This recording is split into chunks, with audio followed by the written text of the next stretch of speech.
नमस्कार, मैं विशाल। एक बार फिर से आप सभी का स्वागत है। ये तो आप हमेशा सुनते ही होंगे कि गुजरात लॉबी और बाबा के बीच में सब कुछ ठीक नहीं चल रहा है। जब ये मामला तूल पकड़ता है तो फिर इसका खंडन हो जाता है और बताया जाता है कि समय समय पर प्रयास होता है कि बाबा को ठिकाने लगा दिया जाए। बाबा के साथ हमारी कोई सहानुभूति नहीं है, क्योंकि ऐसा कोई काम नहीं किया कि जो कि उनके प्रति सहानुभूति दिखाया जाए।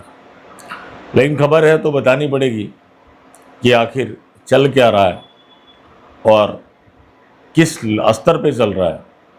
अक्सर आपने देखा होगा कि राज्यपाल और विपक्ष शासित राज्यों के मुख्यमंत्रियों के बीच में ठनती रहती है, लेकिन अब उत्तर प्रदेश की राज्यपाल आनंदीबेन पटेल ने योगी आदित्यनाथ के पोल खोलने शुरू कर दिए हैं। ये कोई मामूली बात नहीं है और इसके संदेश भी बहुत बड़े हैं, क्योंकि आनंदीबेन पटेल केंद्र सरकार की एक प्रतिनिधि हैं। नरेंद्र मोदी खास रहीं, जिसका परिणाम रहा कि जब वो प्राइम मिनिस्टर बने तो खुद की जगह पर आनंदीबेन पटेल को मुख्यमंत्री बनाया था। अब वो उसी गुजरात लॉबी से आती है, जिस लॉबी को लेकर बात होती है कि वो चाहता है कि बाबा को हटा दिया जाए। अब क्या है कि ये खबरें आप हमेशा सुनते हैं, लेकिन अभी तक कुछ हुआ नहीं। ये भी कई लोगों के सवाल होते हैं कि अरे ये खबर तो हमेशा चलती है, कुछ होता नहीं है। अब पहले जो कुछ भी होता होगा अंदर खाने में होता होगा, लेकिन अभी हालिया जो बयान आए हैं आनंदीबेन पटेल के, वो बताने के लिए काफ़ी हो जाते हैं कि अब ये मामला बहुत आगे निकल चुका है। जैसे कि गोरखपुर यूनिवर्सिटी में वो दीक्षांत समारोह में थी, तो टिफिन में ड्रग्स और इंटरनेट गायब होने को लेकर खूब भड़की। उन्होंने बोला कि हो सकता है कुछ लोगों को बुरी लगे, लेकिन कमी है तो बतानी पड़ेगी। और ये सब तब हो रहा है जब योगी आदित्यनाथ गोरखपुर में ही विराजमान है। इसके अलावा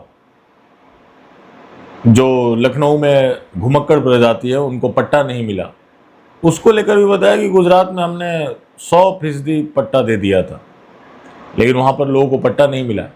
तो ये जो योगी आदित्यनाथ को आईना दिखाने का प्रयास कर रही हैं, ये कोई मामूली बात नहीं है।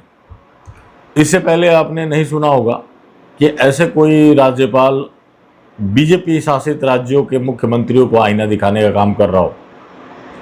अब ये सब कुछ हुआ है तो जाहिर सी बात है कि जो दो ऊपर बैठे हुए हैं, बिना उनके सहमति के और बिना उनके निर्देश के ये सब चीज़ हो नहीं सकता।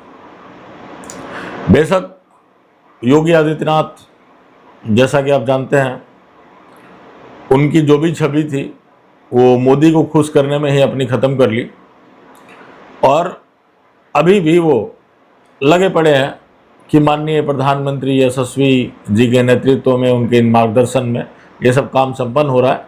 अभी एक और भी बयान दे डाला है।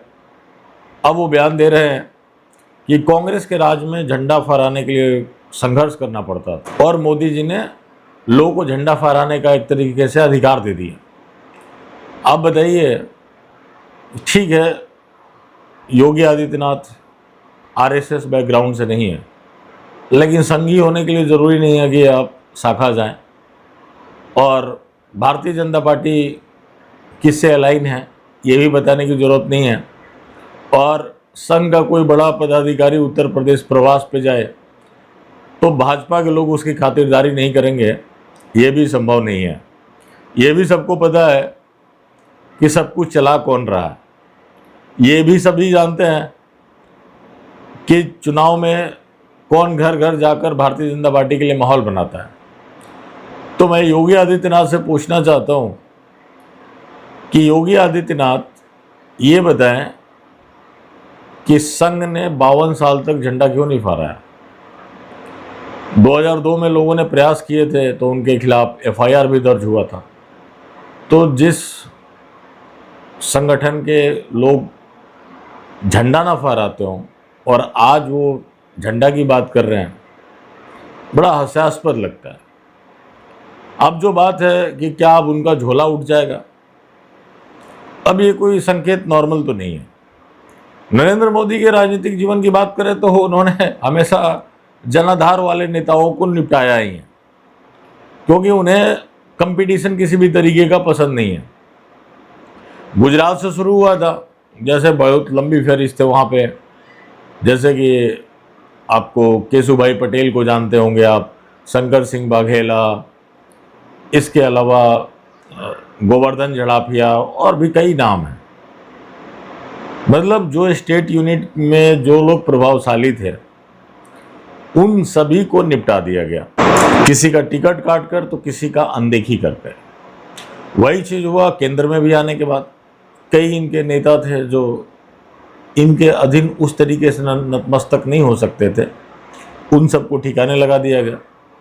जो वरिष्ठ नेता थे उनको ठिकाने लगाने के लिए 75 साल वाला नियम लाया गया। इसके अलावा मार्गदर्शक मंडल बन गया।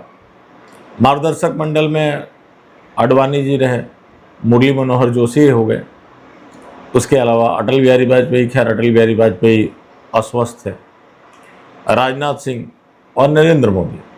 अब देखिए कि उस मार्गदर्शक मंडल के 2 लोग एक्टिव पॉलिटिक्स में आ गए और 3 लोग वृद्ध आश्रम में चले गए।